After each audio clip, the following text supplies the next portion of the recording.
ప్రతిపక్షంలో ఉన్న సమయంలో ప్రజల సమస్యలపై పోరాటం చేశామని, అధికారంలోకి వచ్చిన తర్వాత ఆ సమస్యల పరిష్కారం కోసం కృషి చేస్తున్నామని ఎంపీ కేశినేని శివనాథ్ అన్నారు.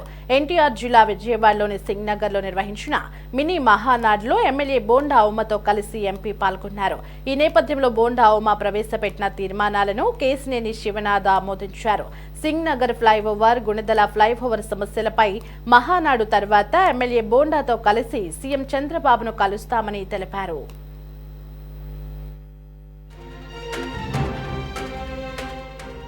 విజయవాడ సెంట్రల్ నియోజకవర్గంలో మినీ మహానాడు అధికారంలోకి వచ్చినాక మహానాడు పండుగ మేము మే 27, 28, 29 జరుపుకోబోతున్నాం. దానిలో భాగంగా ప్రతి నియోజకవర్గంలోనూ జరిగే మినీ మహానాడు ఇవాళ గౌరవ విప్ ఎమ్మెల్యే బోండా ఉమ గారి ఆధ్వర్యంలో సెంట్రల్ నియోజకవర్గంలో జరుగుతుంది. ఈ పండగ వాతావరణానికి వచ్చిన తెలుగుదేశం నాయకులు, కార్యకర్తలు భారీగా వచ్చారు. ఈ మినీ మహానాడులో కొన్ని తీర్మానాలు చేయటం జరిగింది. ఈ తీర్మానాలు చేసి కేంద్ర నాయకత్వానికి పంపించబోతున్నాం.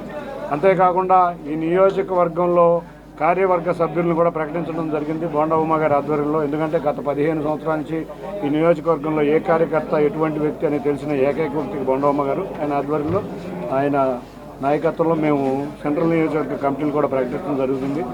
తప్పకుండా ప్రజల సమస్యలను పరిష్కరిస్తూ ముందుకు వెళ్తామని మీ అందరికీ తెలియజేసుకుంటూ ధన్యవాదాలు. ఈ మినీ మహానాడుకు వచ్చిన, అంతేకాకుండా ఇక్కడ పదవి బాధ్యతలు తీసుకుంటున్న అందరికీ కూడా కంగ్రాచులేషన్స్ అండ్ ధన్యవాదాలు.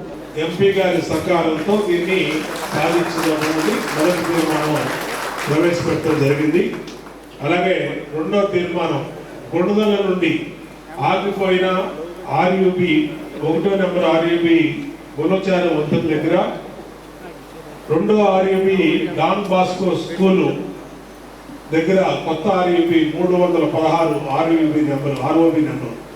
ఆ ఆర్ఓబీని కూడా మొన్న నేను ఎంపీ గారు మరి మాట్లాడుకోవడం జరిగింది. దానికి ముందస్తు అనుమతి రైల్వే బోర్డు నుంచి ఎంపీ గారి సహకారంతో సాధించామని కూడా మీ అందరికీ తెలియజేస్తాం. 2వ ఆర్ఓబీని, అలాగే మొదటి ఆర్ఓబీ గుణదల ఉలోచార్య కంపెనీ దగ్గర ఉన్న ఆర్ఓబీని కూడా మరి కొద్ది రోజుల్లోనే, జూన్ నెలలోనే 1కి 4 సార్లు పార్లమెంట్ సభ్యులు కేశినేని శివనాథ్ గారు డిఆర్ఎంతో, జిఎంతో మాట్లాడుతున్నారు. ఆ స్థాయిలో నేను ఫాలోఅప్ చేస్తున్నా. కలెక్టర్ గారు, మంత్రి గారు అందరూ కూడా ఆఫర్ మీద ఉన్నాం. దాన్ని కూడా తిరిగి మొదలు పెట్టించి మన హయాంలోనే ఈ 2 రైల్ ఓవర్ బ్రిడ్జిల్ని, సింగనగర్ లాంటి ఫ్లైఓవర్ని 2 కూడా గుణదల ప్రాంతంలో చేసి తీరుతామని కూడా దానికి ఈ మహానాడు ద్వారా తీర్మానిస్తా ఉన్నాం.